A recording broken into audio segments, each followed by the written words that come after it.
Queridos, a passagem das Escrituras para a qual eu gostaria de chamar a sua atenção nesta noite está aqui no Evangelho de Lucas, no capítulo de número 13, o versículo de número 10 e 11.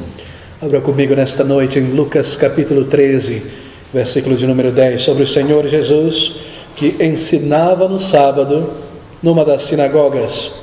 E eis que estava ali uma mulher que tinha um espírito de enfermidade havia já 18 anos, e andava curvada e não podia de modo algum endireitar-se.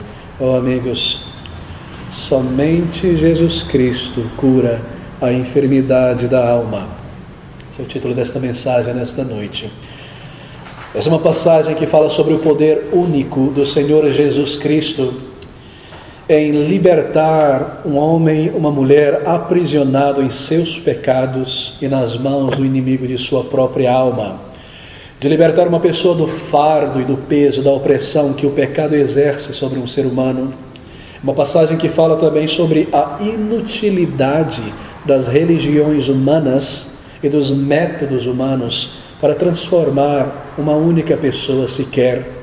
Uma passagem que mostra como somente o Senhor Jesus conhece as nossas reais necessidades espirituais e por isso, somente Ele nós devemos buscar para saciar e para alimentar e prover tudo o que nós necessitamos. Bem, esse milagre diante de nós aqui nestes poucos versículos é exatamente a respeito disso. O versículo de número 10 nos é dito pelo evangelista Lucas que o Senhor Jesus Cristo ensinava em um dos sábados numa das sinagogas, provavelmente a última vez em que o Senhor Jesus Cristo entrara em uma sinagoga para ensinar, a última instância registrada pelo menos neste Evangelho de Lucas. Não nos é declarado em que sinagoga, se em Jerusalém ou se na Galileia, provavelmente em direção a Jerusalém, porque ele começa a descer, ou melhor, a subir a Jerusalém, onde ele seria, em poucos meses, crucificado, e a última instância em que ele se apresenta como Senhor em uma sinagoga para ali ensinar.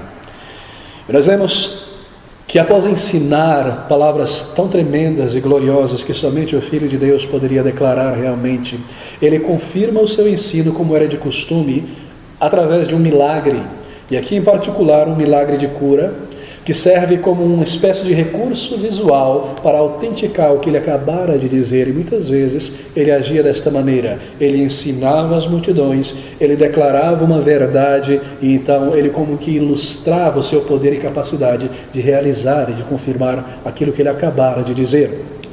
E após ensinar, nós lemos que ele realiza um milagre de cura, e no versículo 11 nós lemos que estava ali uma mulher que tinha um espírito de enfermidade já há 18 anos enferma. Bem, um objeto maravilhoso do amor e da compaixão do Senhor Jesus Cristo, nesse caso, instância, será uma mulher.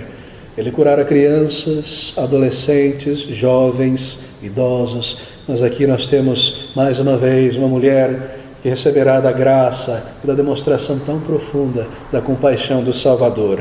Uma mulher, nos diz Lucas, que era um médico com muito detalhe, que se encontrava enferma já há 18 anos na verdade, enferma por muitos anos. Uma grande porção de sua vida. E nos é dito que ela estava tão curvada, andava curvada, que ela não podia de modo algum endireitar-se. O grego, na verdade, fala sobre estar prostrada sobre si mesmo, toda torta, toda inclinada sobre si mesmo. Essa é a força da expressão no original. E por causa dessa deformação física, e por causa dessa condição em que ela se encontrava já há 18 anos, era uma mulher de pouquíssimo valor para a sociedade em que ela vivia, uma sociedade tipicamente agrária, que dependia da força e do exercício físico de homens e mulheres para trazer as plantações e os recursos e os bens para os seus lares. Talvez uma mulher que se encontrava no ostracismo social, mesmo possivelmente debaixo do estigma religioso do povo judeu, que vê em qualquer enfermidade ou tragédia o resultado, segundo eles, de sua superstição, da desaprovação de Deus, ou de um castigo de Deus. E ao olharem para aquela mulher continuamente, ela via nos olhos das pessoas uma espécie de desaprovação espiritual, e que dores agudas não deveria sentir. Em que situação desconfortável não deveria se encontrar aquela mulher que já, nos diz Lucas, há 18 anos estava naquela condição? Bem, nós não sabemos precisamente qual a natureza da enfermidade dela. Lucas, embora um médico historiador, não nos diz com detalhes. Tem sido especulado por alguns comentaristas ao longo da história, ao lerem e considerarem este versículo, que possivelmente a enfermidade que afetava aquela mulher era de uma natureza inflamatória, uma espécie de inflamação que afetava a coluna vertebral daquela jovem, daquela mulher, e causava uma espécie de ossificação das partes moles, dos tendões e articulações, de modo que toda a coluna se tornava como que uma espécie de barra única óssea e não podia ser movida ou curvada. Ela não podia andar naturalmente. Não é que ela andava como uma pessoa idosa, curvada, e ao se sentar se colocava em pé, ao se deitar. Ela simplesmente não podia se descurvar. Ela estava como que petrificada em sua coluna. Esse é o estado. Lucas está nos dizendo aqui que ela não conseguia, ou ela não podia, no versículo 11, de modo algum endireitar-se. Não como uma pessoa idosa, que pelo peso e pelo exercício se dobra um pouco sobre si mesma, mas ela não podia, de modo algum, endireitar-se. E o poder e a compaixão do Salvador será dirigido a essa mulher nesta condição. Nos é dito também, neste mesmo versículo, que ela tinha um espírito de enfermidade, mas não quer dizer necessariamente que ela estivesse possessa por um demônio. Essa não é a ideia. Certamente o diabo tinha tomado a oportunidade da enfermidade severa e triste daquela mulher para oprimir ela na mente e no coração e afundá-la em autocomiseração e pena de si mesmo e recordá-la continuamente do ostracismo social e da dor e da sua situação e levá-la à depressão, curvando ainda mais e mais uma enfermidade física, mas debaixo de uma opressão satânica em sua mente por sua condição, a condição em que se encontrava. E ela estava tão deformada, A condição desta mulher, amigos, se você parar para pensar por um segundo, a maneira como ela estava fisicamente, é a maneira de Deus nos dizer, por meio de uma ilustração, o nosso estado espiritual diante de Deus antes da conversão. Oh, lembre-se sempre disso. Eu tenho certeza que eu não preciso recordar. Você sabe que cada um dos milagres do Senhor Jesus Cristo, além de ser uma demonstração tão real da compaixão do Salvador por pessoas que não podiam ajudar a si mesmo e não tinham nenhum recurso para poder buscar a cura, era também uma demonstração do Salvador sobre o poder que o pecado exerce sobre uma pessoa e sobre o poder do Salvador em libertar homens e mulheres espiritualmente enfermos. É exatamente isso que nós temos aqui. A condição daquela mulher sem cura, toda curvada, representa a condição de cada homem e mulher debaixo do poder e da opressão que o pecado causa em nossas almas. E nós vemos também na cura dela o poder do Senhor Jesus Cristo em libertar pessoas como nós do domínio do pecado. Bem, aqui está a primeira aplicação, obviamente, desse texto. O estado dessa mulher ilustra o estado espiritual de todo homem e mulher diante de Deus. Oh, amigos, aquele não era o estado em que aquela mulher deveria estar. Quando Deus criou o ser humano, ninguém foi criado por Deus para viver uma condição terrivelmente dolorosa, torta, curvada, em dor. Ela não era o que ela deveria ser. Ela não era aquilo para o qual foi criado. E esta é a primeira aplicação espiritual que nós temos neste registro para nós. Moralmente nós não somos aquilo que nós deveríamos ser. Espiritualmente, você e eu, antes da conversão, nós simplesmente não somos aquilo para o qual fomos criados. Deus não nos criou no estado em que o homem se encontra hoje em nossa sociedade. Nós não fomos criados por Deus tortos desta maneira.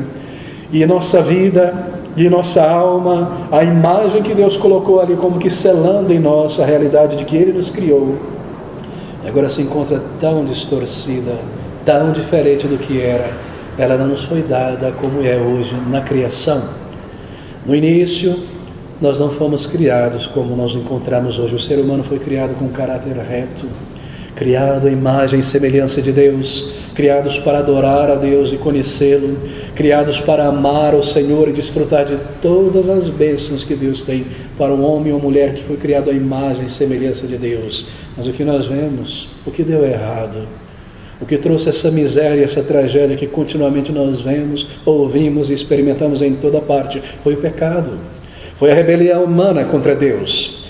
Foi o nosso afastamento voluntário do nosso Criador. São os nossos pecados, diz a palavra de Deus, que escondem como se assim for o rosto de Deus de nós e nos levam a nos afastar mais e mais e mais de Deus, que é luz. E toda a violência, e toda a morte, e toda a tragédia, e todo o vazio existencial, e tudo que nós vemos hoje em dia, e todos os jornais que ao serem torcidos parece que sai sangue, tudo isso é o resultado do pecado e da rebelião humana no coração.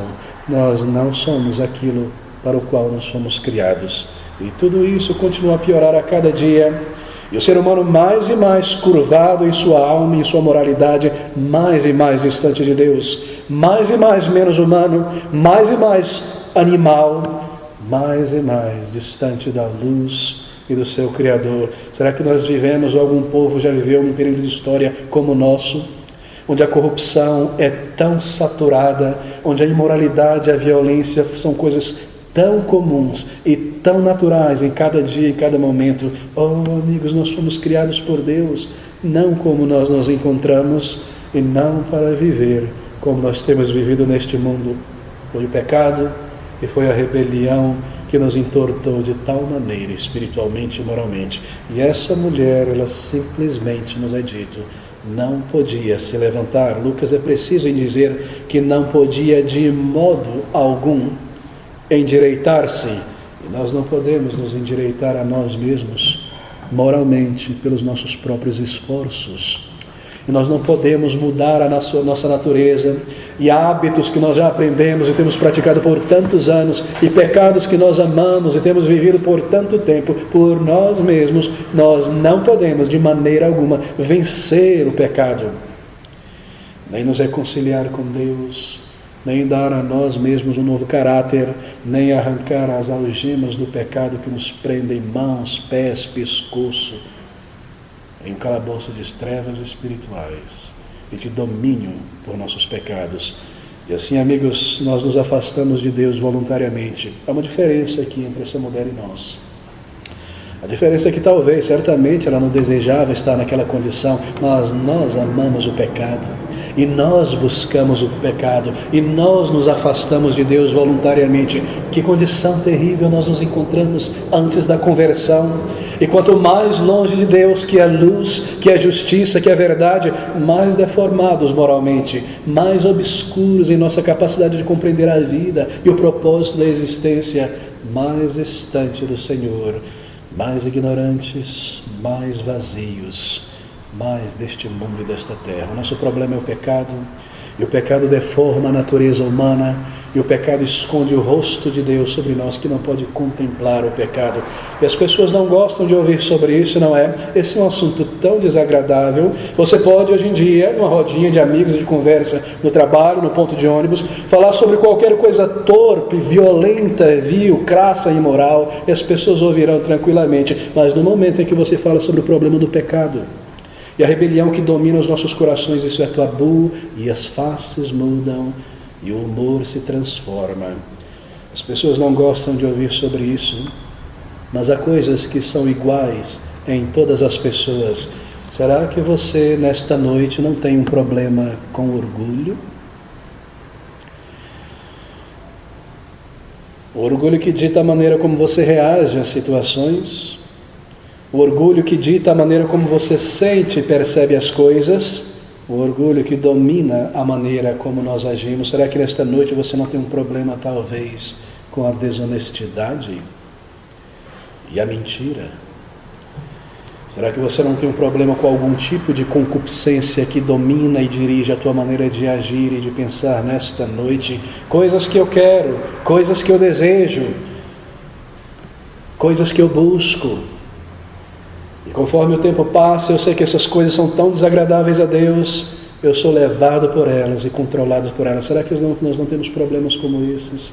Será que o pecado não tem um domínio, uma força dentro de cada um de nós? Será que nós não temos, cada um de nós, esses problemas e a nossa natureza humana se revela dessa maneira? Oh, amigos, o nosso problema de hostilidade e desprezo contra o nosso Deus, diz a palavra de Deus, é porque nós somos homens e mulheres tortos pelo pecado. Nosso problema de hostilidade e desprezo por outras pessoas, por algo que nós imaginamos que eles disseram, o que ela disse, o que ele disse. Será que nós não temos um problema com essas coisas diariamente, semanalmente? E a natureza humana às vezes é tão vil, é tão baixa, e brigas violentas, e relacionamentos quebrados e rompidos por conta de palavras mal interpretadas. Nós não somos aquilo que deveríamos ser. Nós não temos vivido aquilo para o que fomos criados. E o retrato desta mulher tão curvada sobre si mesmo é Deus nos dando um retrato de nós mesmos antes da conversão. O estado daquela mulher, nos diz o médico Lucas, já estava cristalizado, porque ele nos diz que ela estava naquela condição já há 18 anos. E assim somos nós.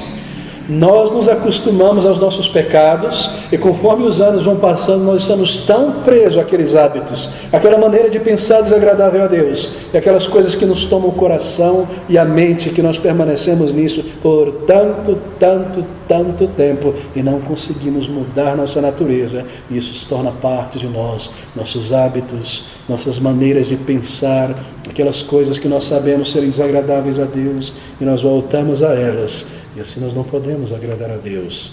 E assim nós não podemos ser aceitos por Deus na maneira como estamos. E nós nos tornamos mais e mais infelizes, e mais vazios, e mais preocupados com o aqui e com o agora. Aquela mulher estava curvada até o chão, e tudo que ela via era a terra, os pés das pessoas. O seu campo de visão era tão terrivelmente diminuído. Você percebe que o Espírito de Deus está dizendo com essa figura: esse é o nosso campo de visão espiritual. Como pessoas que não nasceram de novo, tudo que vale, tudo que importa, tudo que é real é o aqui, é o agora, é este mundo, o que eu vou comer, o que eu vou vestir, como vai ser o amanhã, como vai ser a minha aposentadoria, que prazeres eu vou ter, que bens em minha casa, que lugares eu vou visitar, para baixo, para o chão, para o aqui, para agora, tudo que importa, todo o nosso prazer e a nossa alegria é extraída daqui, como nós somos tão terrenos, como resultado de nosso pecado. E assim é a tua vida, amigo. Eu não desejo ser ofensivo nesta noite, mas se você não é uma pessoa convertida de fato, e se você nunca buscou ao Senhor Jesus Cristo em arrependimento e fé, e se você nunca se aproximou dele, a tua vida está simplesmente restrita ao aqui e ao agora. Você é como um peixe vivendo dentro de um pequenino aquário. Todos os teus horizontes são cercados somente pelo aqui e pelo agora. Você não conhece a Deus, você não tem um relacionamento com Ele, você não ora ao Senhor, você não conhece nada sobre a vida futura. Tudo que importa é o hoje, é o agora, é o daqui a pouco, é como está a minha conta bancária. Coisas como essa, meras questões materiais, meras questões passageiras. Só aqui, só agora, só este chão, só esta vida, só este mundo. Por mais capaz, por mais inteligente que você seja, é como um peixe dentro de um aquário, tão limitado, tão mente restrita, sem Deus, sem a palavra de Deus, sem uma experiência pessoal com o teu Criador, sem andar com Ele, sem conhecer o propósito e o significado da tua existência. O que mais há além dessas coisas? Restrito em teus desejos a coisas passageiras e tão materiais, intenções materiais, aspirações materiais, buscas materiais, mesmo pensamento material, com os olhos, com a mente, com o coração neste mundo, no aqui, no agora, como aquela mulher por tantos anos, somente olhando para o chão. Mas você possui uma alma eterna, e você foi criado com uma alma eterna para conhecer o teu Criador, e você foi trazido à existência para buscá-lo e conhecê-lo. E enquanto você estiver vivendo sobre a face dessa terra, essa alma que Deus te deu, esse desejo no íntimo de um propósito real e profundo, e de conhecer o que está para além do túmulo, sempre começará a mover e continuar se movendo dentro de você, e você não encontrará satisfação ao tentar saciar essa sede e desejo com coisas materiais. É como ter uma grande sede por água, e a garganta sedento, e tentar satisfazer a sede com um copo de farinha de mandioca. É impossível saciar a sede da alma, como aqui e como agora somente. E nós lemos que ela sofria essa enfermidade por 18 anos. É tremendo, não é? 18 anos. Nós não sabemos a idade dela. E quando você visualiza esta mulher, não pense ela como uma pessoa idosa, de cabelos branquinhos. É bem provável que era uma jovem. 20 anos, 28, 38, 48 anos. Talvez esses 18 anos de enfermidade tenham sido os anos da sua juventude. Enferma. Os anos em que ela deveria ser mais produtiva, estudando, aprendendo, o período de pensar sobre família, sobre casamento, sobre um futuro. Dor no corpo, enferma, impossibilitada de colaborar com a sociedade, Satanás oprimindo a sua mente. Será que alguém aqui desperdiçaria os seus melhores anos de vida e os lançaria pela janela? Mas cada um de nós temos tomado a nossa vida, a nossa infância e juventude e vivido e gastado este tempo com nós mesmos e desperdiçado as nossas melhores energias, o nosso melhor tempo talvez da vida madura para mim mesmo, sem Deus, sem esperança, sem conhecer as coisas mais profundas, mais sérias da vida. Será que nós não temos agido assim, tomado a nossa inteligência, os nossos bens, as nossas oportunidades, os nossos talentos e queimado com nós mesmos coisas que Deus nos deu para usarmos para Ele, e nós tomamos a nossa mente, em lugar de buscar conhecer ao Salvador, nós nos enchemos de coisas tão vis, e nós tomamos as nossas afeições, aquela faculdade da alma, das emoções e dos sentimentos. E sabe o que nós fazemos com essas coisas tão grandes, criadas por Deus para dirigir a Ele? Nós tomamos a nossa alegria, a nossa satisfação e nós depositamos ela em coisas banais como futebol e coisas como essa. E você vê homens marmanjos e mulheres chorando e gritando e entregando as suas afeições para coisas tão terrenas, capacidades tão profundas para nos alegrar com Deus e dirigir a Ele todo o nosso amor e alegria e prazer. Será que nós não temos roubado o que Ele nos deu de melhor e entregado isso ao aqui e ao agora somente? Pelo menos aquela mulher reconhecia a sua condição, mas nós dificilmente reconhecemos o nosso estado espiritual. Qual trágico! Será que nós percebemos o nosso estado em pecado e o estrago que o pecado realiza e causa na vida de cada homem e mulher?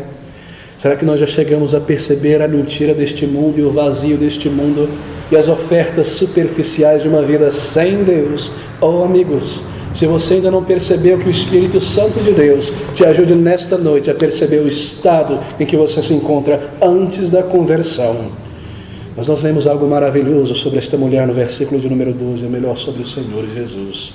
Que ele vendo-a, e vendo a Jesus, não foi ela que viu a Jesus, mas vendo a Jesus, chamou-a a si e disse-lhe: mulher, estás livre de tua enfermidade. E vendo a Jesus, cada detalhe no Evangelho é de grande importância. O Senhor viu aquela mulher, e é exatamente isso que acontece.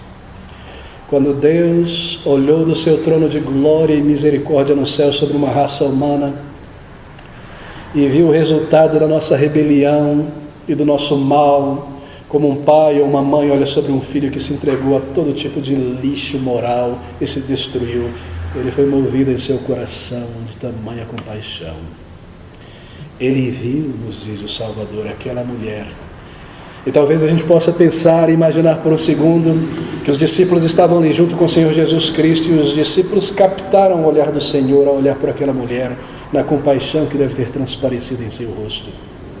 Ele viu, nos diz Lucas, o evangelista, foi Deus que tomou a iniciativa da salvação.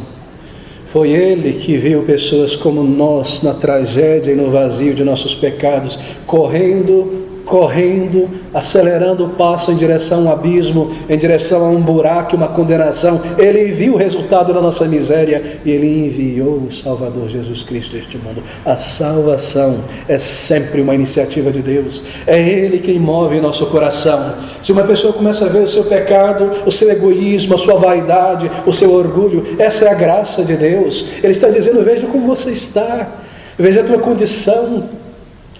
Você não vai muito longe nesse estado espiritual. Se uma pessoa começa a reconhecer os seus pecados e sentir o peso desse pecado, essa é uma obra de Deus no coração humano. É Ele quem toma a iniciativa espiritual. Ele nos viu mortos em nossos pecados.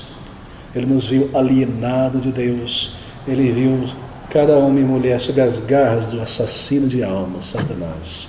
E Ele veio a este mundo na pessoa do Senhor Jesus Cristo.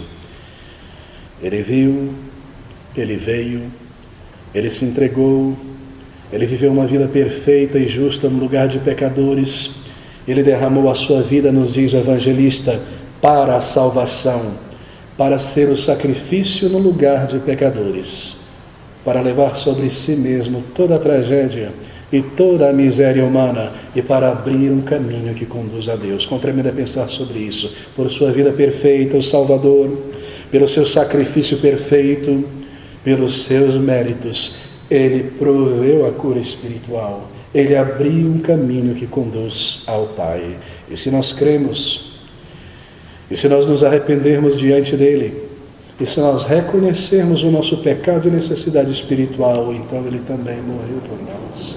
Então eu posso saber que se eu vir a Ele, e se eu me entregar verdadeiramente, e se eu depositar nas mãos do Senhor Jesus toda a esperança da minha eternidade, certamente Ele me curará também, lavará os meus pecados e me dará um novo coração. É isso que esse milagre ilustra. É isso que o Senhor Jesus Cristo está fazendo. Volte a esse versículo número 12 novamente. E vendo-a Jesus, chamou a si mesmo e disse: mulher, estás livre de tua enfermidade. Livre, que palavras tão tremendas. Livre.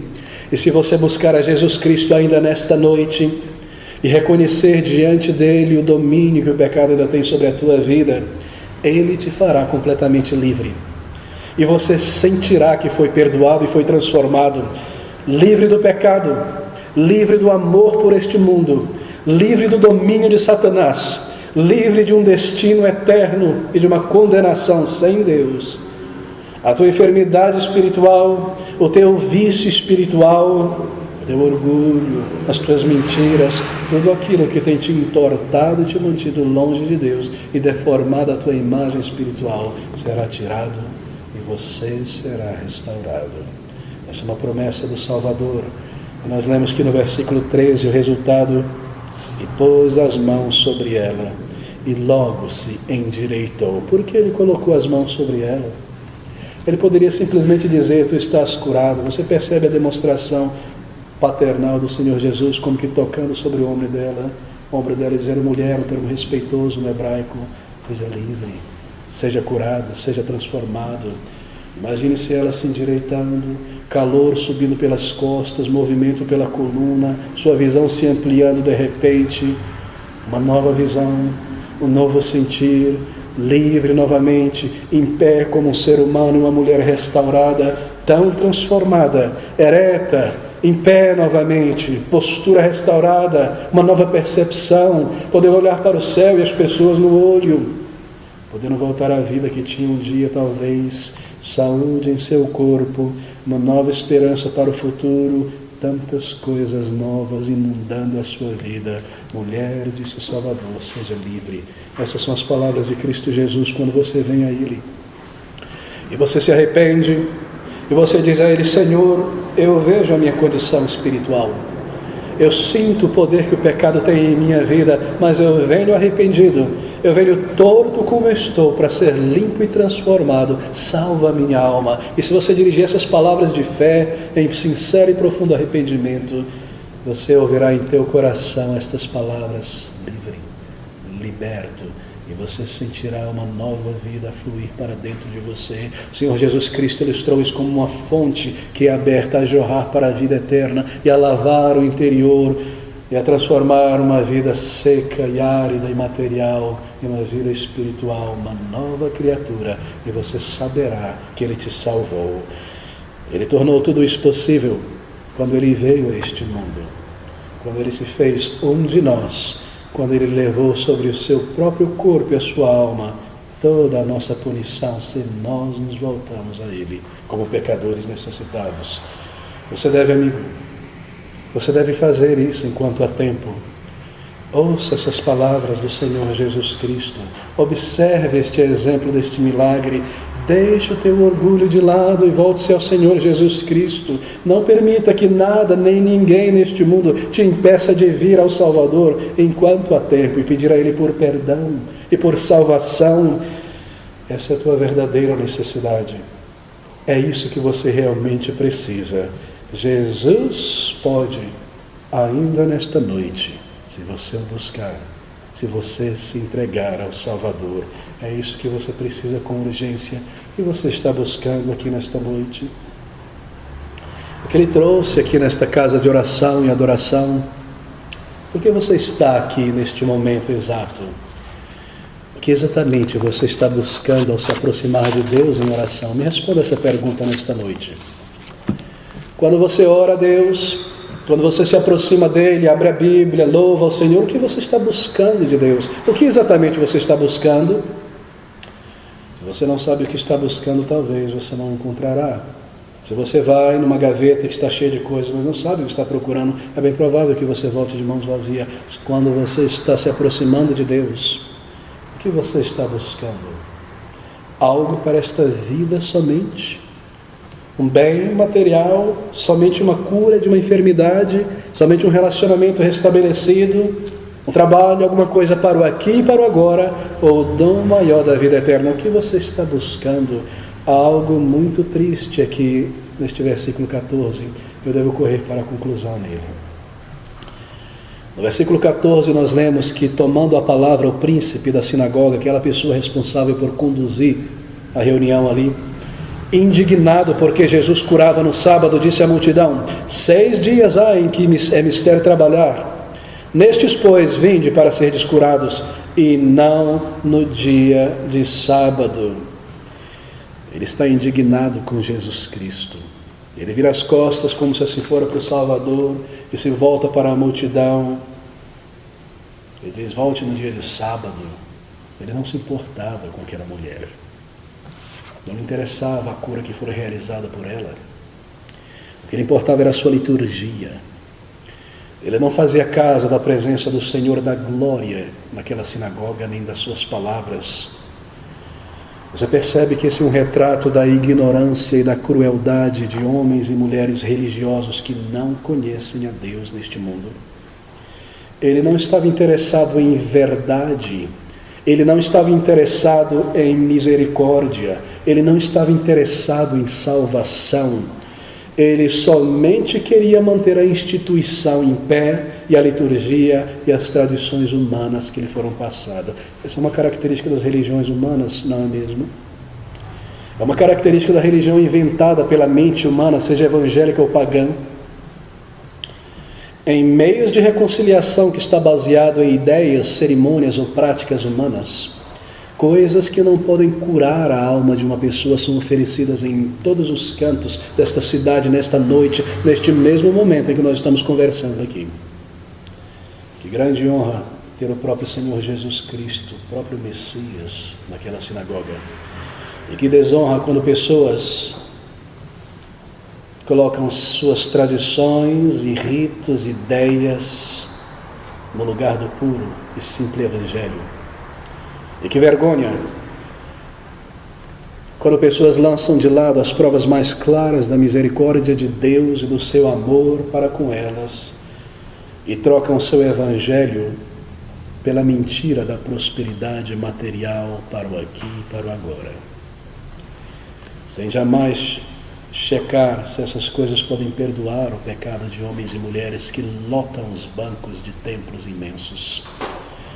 As religiões humanas podem até apresentar uma roupagem de beleza e de santidade, Pode ter até uma aparência de santidade na maneira exterior, mas a palavra de Deus nos diz que ela nega o poder de Deus, porque ela não oferece o Evangelho, ela não possui nenhum poder para transformar. No versículo de número 15, observe isso. Respondeu-lhe, porém, o Senhor e disse: hipócrita, que é a palavra grega para ator, no sábado não desprende da manjedoura cada um de vós o seu boi e jumento, isto é, para tomar uma água, comer uma grama, e não leve a beber, e não convinha soltar desta prisão no dia de sábado esta filha de Abraão, a qual há 18 anos Satanás tinha presa.